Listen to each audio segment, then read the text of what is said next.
मुख्यमंत्री ने हितग्राहियों से फीडबैक भी लिया। सीएम भूपेश ने गरियाबंद कवर्धा जिले में 582 करोड़ के काम शुरू किए। वनवासी बोले सीएम से बिचौलियन खत्म, वनोपन से बढ़ रही आमदनी। मुख्यमंत्री भूपेश बघेल ने कहा कि जो लघु वनोपन किसी समय सोशल का जरिया थी, वे राज्य सरकार की योजनाओं से आज वनवासियों की ताकत बन गई है।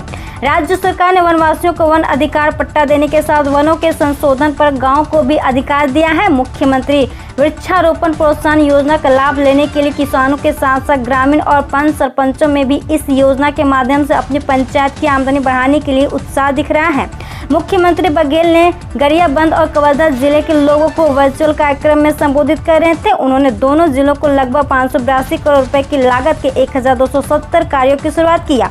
मुख्यमंत्री ने इस मौके पर हितग्राहियों के फीडबैक लिया। उन्होंने कहा कि कोरोना काल में जब पूरे देश को आर्थिक संकट का सामना करना पड़ रहा था, तब भी छत्तीसगढ़ के गांव में हमारी बहनों ने प्रोत्साहन किया और अच्छी आमदनी प्राप्त की। अब अनलॉक होंगे सरकारी दफ्तर। छत्तीसगढ़ में 14 जून से सभी कर्मचारियों के साथ खुलेंगे सरकारी कार्यालय। आम लोगों की आवाजाही पर लगी रोक भी हटी। कोरोना संक्रमण की रफ्तार को कमजोर पड़ जाने के साथ ही सरकारी दफ्तर पूरी तरह अनलॉक होने जा रहा है। सरकार ने 14 जून से सभी श्रेणी के अधिकारी कर्मचारियों की 100% उपस्थिति के साथ मंत्रालय, विभाग अध्यक्ष कार्यालय तथा अन्य जिला कार्यालयों को संचालित करने के निर्देश दिए हैं। इन कार्यालयों में आम लोगों के प्रवेश पर लगी रोक भी हटा ली गई है। कोरोना संक्रमण की दूसरी लहर का प्रकोप बढ़ने के साथ ही सामान्य प्रशासन विभाग ने मंत्रालय, संचालनालय और दूसरे सरकारी कार्यालयों में कर्मचारियों की ड्यूटी का रोस्टर बना दिया था। पहले 50% कर्मचारियों के साथ काम किया गया। बाद में जब प्रदेश भर के जिलों में कंटेनमेंट जोन बनने लगे तो कार्यालयों को बंद कर वर्क फ्रॉम होम शुरू किया गया। कार्यालयों में आम जनता की आवाजाही को भी प्रतिबंधित किया गया था। पिछले महीने संक्रमण की रफ्तार कुछ कम होने पर सरकार ने 50% कर्मचारियों की मौजूदगी में कामकाज शुरू किया गया। हालांकि आम जनता के प्रवेश पर रोक तब भी जारी रही। अब नया आदेश जारी कर सभी अधिकारियों कर्मचारियों की उपस्थिति के साथ सामान्य कामकाज के संचालन का आदेश जारी हुआ है।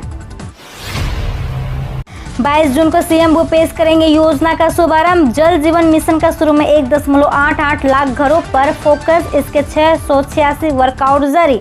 विवादों में रहे जल जीवन मिशन का काम एक बार फिर शुरू होने जा रहा है। प्रदेश के 24 जिलों में शुरुआती 686 टेंडर के वर्कआउट जारी कर दिए गए हैं।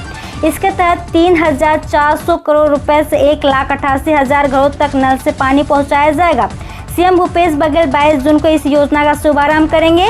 दरअसल लगभग 10,000 करोड़ रुपए से अधिक की यह योजना शुरू से ही विवादों में रही। टेंडर में गड़बड़ी की शिकायत के बाद योजना के सभी टेंडर रद्द कर दिए गए। गड़बड़ी की जांच कराई गई और फिर से टेंडर करने के आदेश जारी कर दिए गए। नए नियम के तहत 5 करोड़ रुपए तक वर्कआउट जिलों से तथा इससे अधिक के वर्कआउट राज्य से देने के लिए समिति का गठन किया गया। इस योजना के तहत 2023 तक प्रदेश के 39 लाख घरों तक पीने का साफ पानी नल के माध्यम से पहुंचाने का लक्ष्य रखा गया है। इसके लिए केंद्र सरकार और राज्य सरकार द्वारा 50% राशि खर्च किए जाएंगे। जीएडी ने सभी विभागों से 14 जून तक मांगी रिपोर्ट। राज्य सरकार ने सभी विभागों से अब तक दी गई अनुकंपा नियुक्ति की लिस्ट मांगी है। सामान्य प्रशासन विभाग ने सभी विभागों, कलेक्टरों व सचिवों को 14 जून की दोपहर के बाद 3 बजे तक रिपोर्ट देनी होगी। बता दें कि अनुकंपा नियुक्ति की शर्तों में छूट देकर राज्य सरकार ने कई दिवंगत सरकारी कर्मचारियों के आश्रितों को बेहतर भविष्य दिया है। पिछले दिनों कैबिनेट की बैठक में अनुकंपा नियुक्ति में 10% पदों की सीमा बंधन को 31 मई 2022 तक के लिए शिथिल किए जाने से इन परिवारों को बहुत फायदा मिला। शिक्षा विभाग में करीब 800 लोगों को अनुकंपा नियुक्ति दी गई, जिसमें से 700 लोगों की नियुक्ति तो सिर्फ 7 दिनों के भीतर ही कर दिया गया। उसी तरह अन्य विभागों में भी अनुकंपा नियुक्ति हुई। कोरोना ने लगाया जनगणना पर ब्रेक। अब दिल्ली से नोटिफिकेशन का इंतजार। हर 10 साल में होने वाली जनगणना कोरोना संक्रमण की वजह से रुकी हुई है। अब छत्तीसगढ़ समेत दूसरे राज्यों में भी कोरोना का असर कम हो रहा है, इसलिए उम्मीद की जा रही है कि जनगणना का कार्य जल्द ही शुरू होगा। हालांकि छत्तीसगढ़ जनगणना कार्य निदेशालय अभी भी दिल्ली से जारी होने वाले नोटिफिकेशन का इंतजार है और उसके बाद ही ये काम आगे बढ़ेगा।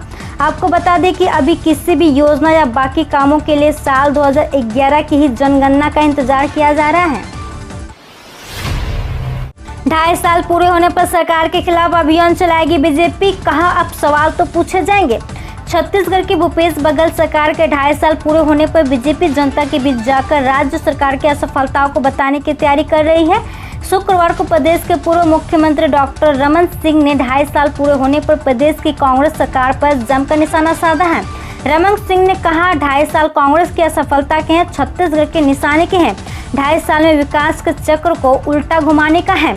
उन्होंने कहा, चुनाव से पहले कांग्रेस द्वारा किए गए दावों और वादों को 2.5 साल के बाद जब परखते हैं तो ये समझ में आता है कि चुनाव जीतने के लिए कितना झूठ बोला जा सकता है, कैसे चुनावी वादे किए जा सकते हैं। इसी मुद्दे को लेकर पार्टी सरकार के खिलाफ अभियान चलाएगी।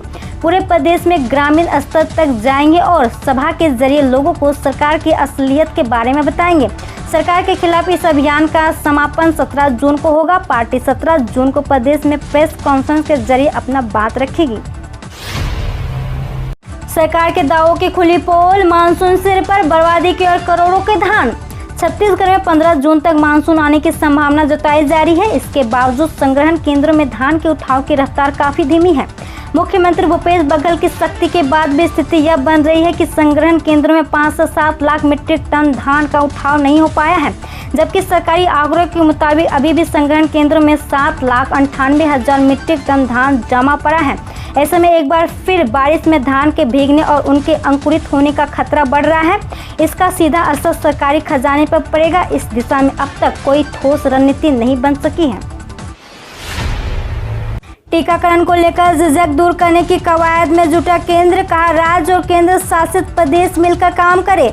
ग्रामीण क्षेत्र में कार्यरत स्वास्थ्य कर्मियों में टीकाकरण को लेकर झिझक संबंधित मीडिया में आई खबरों के बीच केंद्र स्वास्थ्य मंत्रालय ने शुक्रवार को कहा कि वह इस मुद्दे से निपटने के लिए राज्यों और केंद्र शासित प्रदेशों के साथ मिलकर काम कर रहा है।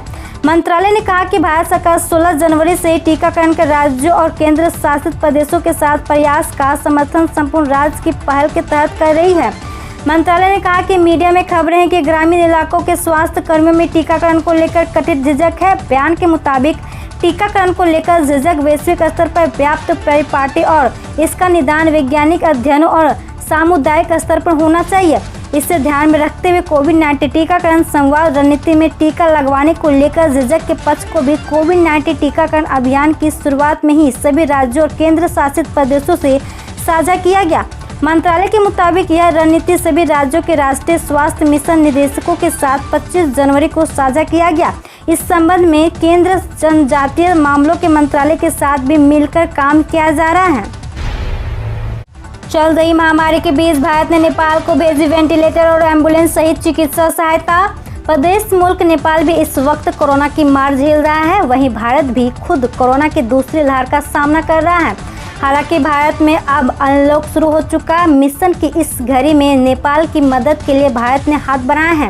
भारत की तरफ से नेपाल को कोरोना से लड़ने के लिए वेंटिलेटर और एम्बुलेंस सहित चिकित्सा सहायता प्रदान की है। इग्नू ने जुलाई सेशन के लिए रजिस्ट्रेशन प्रक्रिया की शुरू। Indira Gandhi national open university ने जुलाई सेशन के लिए ऑनलाइन दाखिल की प्रक्रिया कल यानी कि 11 जून 2021 से शुरू कर दी। ऐसे में जो भी उम्मीदवार इग्नू द्वारा संचालित विभिन्न प्रोग्राम में दाखिल लेना चाहते हुए इग्नू के आधिकारिक वेबसाइट पर जाकर लॉगिन करके अप्लाई कर सकते हैं।